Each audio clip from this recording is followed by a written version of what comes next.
갭이 발생됐는데 이렇게 올라간다고 해서 무턱대고 매수를 들어갈 수도 없고 매도를 들어갈 수도 없어요. 이럴 때도 마찬가지로 어떠한 시그널을 보고 매도 시그널이 나왔을 때 강력하게 매도 추천이죠. 상승갭이 됐든 하락갭이 됐든 그쪽을 공략을 한다. 근데 그 갭 쪽을 공략을 하는데 어떻게 한다? 꼭 시그널이 나왔을 때만 대응을 하셔야 돼요.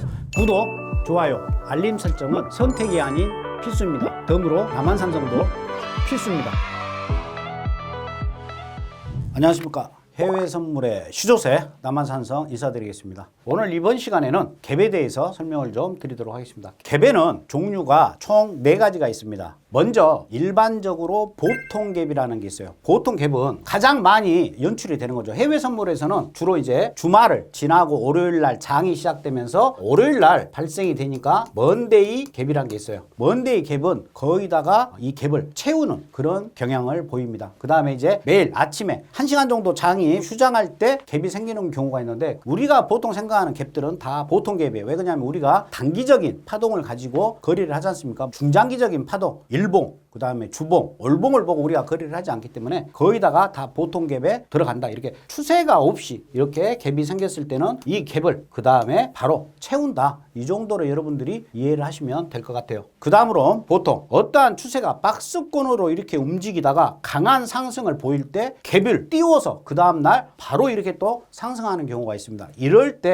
이 갭을 채울 확률은 좀 떨어져요. 보통 갭은 거의 100% 갭을 채운다라고 보시면 되실 거고요. 이런 상승 갭들은 약 70% 정도 갭을 채워요. 채우기는 채우는데 안 채울 수도 있어요. 그 다음에 이제 이렇게 상승 갭이 나오고 어떠한 추세가 계속 진행되면서 강한 상승세가 나올 때 하락도 마찬가지겠죠. 이렇게 또 진행하는 방향대로 갭이 발생될 수가 있어요. 이 진행 갭은 거의 한 90% 정도는 또 채웁니다. 그리고 이제 네 번째로 있는 게 소멸갭이에요. 소멸갭은 어떠한 추세가 계속해서 상승 추세로 진행이 되다가 우리한테 상승 추세가 끝났다라는 시그널을 주는 갭이 보통 소멸갭이에요. 이 소멸갭 같은 경우도 거의 100% 정도는 채운다. 이렇게 여러분들이 인지를 하시면 돼요. 그래서 갭은 보통 갭, 상승 갭, 그 다음에 진행 갭, 그 다음에 마지막으로 이렇게 소멸 갭. 크게는 이렇게 4가지가 있는데 여러분들이 공부하실 때는 이 정도로는 그냥 상식적으로만 알아두시고요. 그래서 이제 차트를 보고 한번 설명을 좀 드리도록 하겠습니다. 이쯤에서 좋아요, 구독, 알림 설정 부탁드리겠습니다. 나스닥 60분입니다. 지금 28일이죠. 이때가 월요일이에요. 그러니까 먼데이 갭이죠. 금요일 날 장이 여기에서 끝났는데 월요일 날 시작이 여기에서부터 시작이 됐죠. 그래서 이렇게 분홍색으로 표시된 게 갭이에요. 그러면 이렇게 올라가다가도 이렇게 이 갭 빨간색까지는 어떻습니까? 터치를 하죠. 근데 이 터치한 게 어떻게 됐어요? 하루가 지났죠. 이게 그 다음날 한 12시 이 정도의 갭을 채웠어요. 이렇게 먼데이 갭은 채우긴 채우는데 그 다음날 오전이나 점심때 채울 수도 있습니다. 그래서 갭이 어떻게 보면 양날의 칼과도 같습니다. 1시간짜리니까 이때는 계속 상승을 했을 거 아닙니까? 이때 시그널이 나와가지고 매수를 들어가고 싶어도 들어갈 수가 없어요. 왜? 언제든지 이 갭을 채우러 얘처럼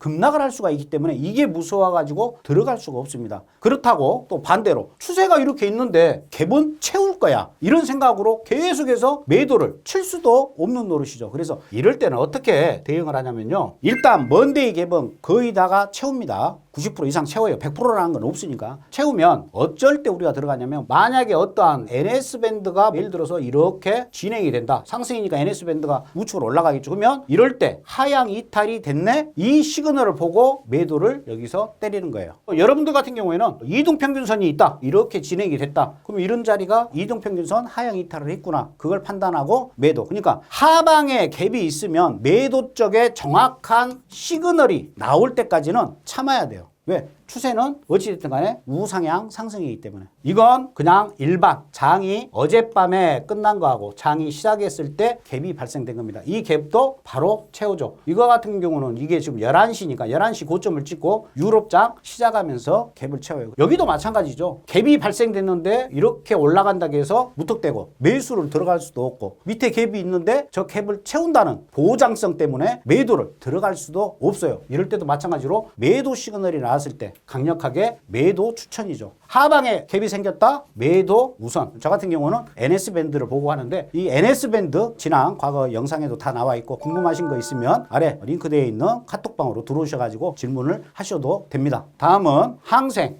60분 캔들입니다. 항생 같은 경우는 오전 10시 15분에 시작이 되죠. 본장은 10시 30분에 열리는 거고요. 10시 15분에 이렇게 갭이 생겼어요. 갭이 생기고 나서 여기에서 갭을 채웠어요. 근데 이거 같은 경우도 거의 새벽 시간에 갭이 생겼는데 갭을 채웠어요. 이런 부분이 갭이 있었을 때 어떻게 보면 거래하기가 좀 힘들어요. 저 같은 경우는 이런 경우에는 차라리 매수는 포기하고 어떠한 매도 시그널이 나왔을 때 매도 공략, 이렇게 갭 공략을 해요. 그 다음 거 보도록 하겠습니다. 이때도 마찬가지죠. 갭이 이렇게 열렸어요. 갭이 열리고 나서 4시간 만에 이 갭을 채웠어요. 갭이라는 것은 여러분들이 상승갭이 됐든 하락갭이 됐든 그쪽을 공략을 한다. 근데 그 갭 쪽을 공략을 하는데 어떻게 한다? 꼭 시그널이 나왔을 때만 대응을 하셔야 돼요. 다음 또 항생 60분입니다. 장이 시작이 되면서 이렇게 갭이 열렸어요. 갭이 열리고 나서 강한 상승을 보였죠. 원래는 강한 상승이 있기 때문에 어떻습니까? 조정을 줄 때 시가선에서 매수로 대응을 해야겠지만 시가선에서 매수 대응보다는 시가 아래로 떨어졌을 때 매도로 대응을 한다. 이렇게 보시는 게 맞을 거예요. 그리고 그 다음 날 18일 날 또 갭이 발생이 됐죠. 근데 이 갭은 어떻습니까? 계속 상승을 하고 그 다음 날이 돼도 오지를 않았어요. 언젠가는 갭은 채우지만 우리한테 중요한 건 뭐다? 적어도 하루 이내 내지는 오늘 항생 같은 경우는 오전 10시 15분이니까 그 다음 날 본장 초반에는 갭을 찍어야 돼요. 그렇지 않으면 이제 이 갭은 무시를 하시는 게 좋습니다. 안 채울 수도 있으니까. 그래서 그렇게 대응을 하는 거고, 아까 제가 하방에 갭이 열리더라도 항상 매도가 우선이지만 매도로 어느 정도 시그널이 나왔을 때 진입을 하라는 게 이제 이런 거겠죠. 이렇게 하락에 대한 어떠한 시그널이 전혀 없었지 않습니까? 이렇게 하락의 시그널이 있었을 때 이런 자리는 매도로 진입을 하셔도 되겠죠. 시가선이니까. 또 이런 갭이 있다고 해서 무조건 상승하고 있는데 여기에서 무조건 매도를 공략을 하는 건 올바르지 않다. 이렇게 말씀을 드리겠습니다. 골드